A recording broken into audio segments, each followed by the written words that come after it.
When I saw Attack on Titan, I immediately fell in love.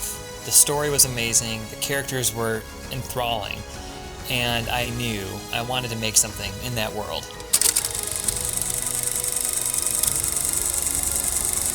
I had this story rattling around in my brain, not about Eren, Mikasa, or any of the other characters, but about my own characters in a parallel universe, our own world.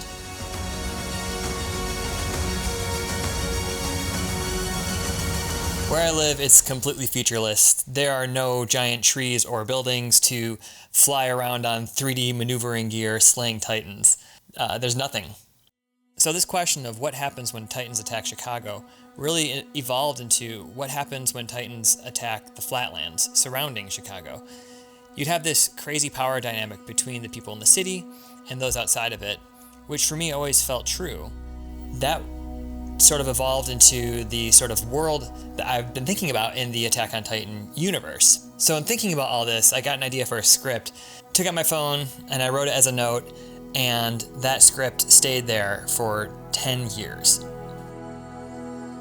Initially, I wanted to make this a live action video. I drew thumbnail sketches, I drew storyboards, some of them big, some of them small, so that way when I went to actually film it, we could use those as reference, of course. I love visual effects, and this would have been so fun to make. And as soon as those were done, I did nothing. The project just seemed too big, and there was always something else I could do. Then I'm on Facebook, and a memory pops up, and it's one of the storyboards I had drawn 9 years ago. I took a screen grab of the picture, and I saved it to my desktop and called it Dang It. And it's like one of those things where I had this dream, had this idea that I wanted to do, but life is life, and unfortunately, we have to choose. We can't do everything we want to do.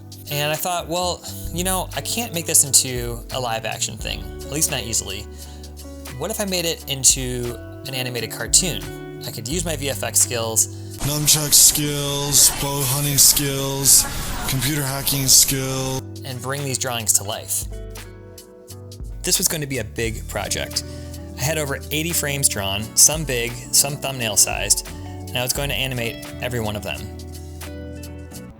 So I started taking small steps. The first step was to get them digitized so I could work on them in Photoshop, and I paid $40 to have them scanned in, and come to think of it, that $40 was the entire budget of this animated short. I took them into Photoshop and I just colored the first frame. When you're setting up a 2D drawing for animation, you have to go back and break it apart into separate layers. So when you move a character or the camera or anything, there's something behind it to reveal. This honestly was the most time-consuming and fun and terrible part of this whole process. Over 80 frames, all colored and set up for animation. Basically, it would take me working evenings off and on for months to get this done. When I get sick of coloring, I would reward myself by taking a frame into After Effects and I'd start to animate it. Seeing the drawings come alive was the dopamine hit I needed to keep going. So, I had really just intended these shots to be storyboards, but now these same storyboards were going to be the shots themselves. If I could change one thing, it would be that I had drawn a lot of the shots really small because I was just intending to use them as references while we were filming something live action. The big drawings turned out great. The smaller ones, some of them, it's a mixed bag, but in the end of the day, it's like I'm making this video, and I tried to clean them up as much as I could in Photoshop, but good is better than great in this case, just because, it was like an emotional journey for me to get this thing on the screen.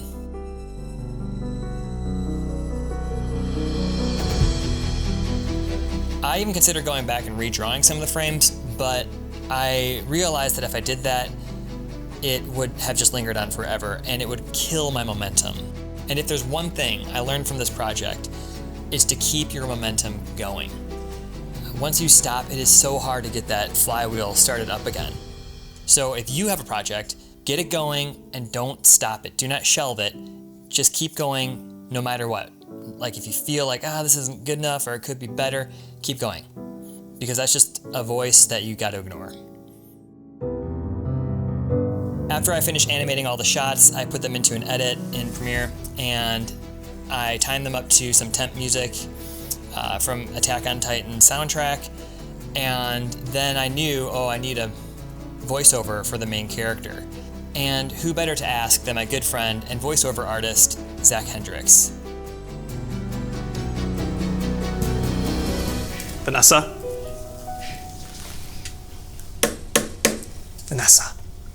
Jekyll and Hyde. What are the main themes? Zach is super talented. He's a filmmaker, fellow artist. We work together. Yes, a once in an undying lifetime opportunity. It's not a cult, it's a culture. While we were on a project, I asked if he'd be willing to just read the script, and his performance was incredible. From the ground there came a great dragon. It stole the one I love. People gathered in cities to hide. For us, there was nothing. Give me that last line as big as you can.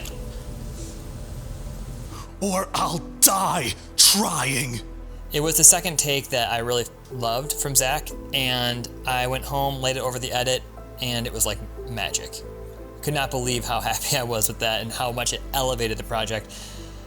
Now all I needed was music. Attack on Titan is known for its heart-poundingly good music, and I didn't want to just steal their music and throw that behind everything. And I thought, I'm imagining Attack on Titan in a parallel universe. What would the music sound like if it were in a parallel universe? And so I made it myself.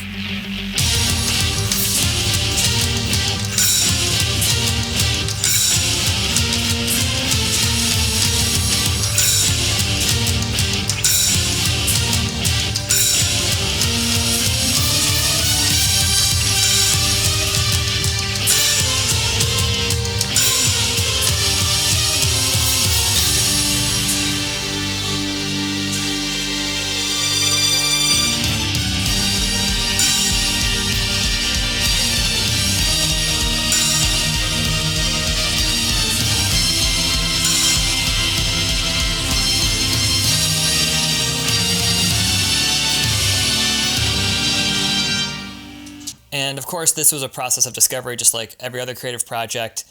I would start and kind of find a melody and then be like, this doesn't really feel big enough. So I tried it a couple times, and it was easily the most fun part of the project. I would happily do that again. If you would, please follow this link and go watch it. There's also a link in the description. Attack on Titan was easily one of the most fun projects and challenging projects I've ever done. And in fact, when I was finished, one of my kids said, "Dad, you spent so much time for 2 minutes?" I have no good answer for that. I did. I don't know that I would do it again, but it was what it is. And now it's done, and it's out there, and that is its own reward.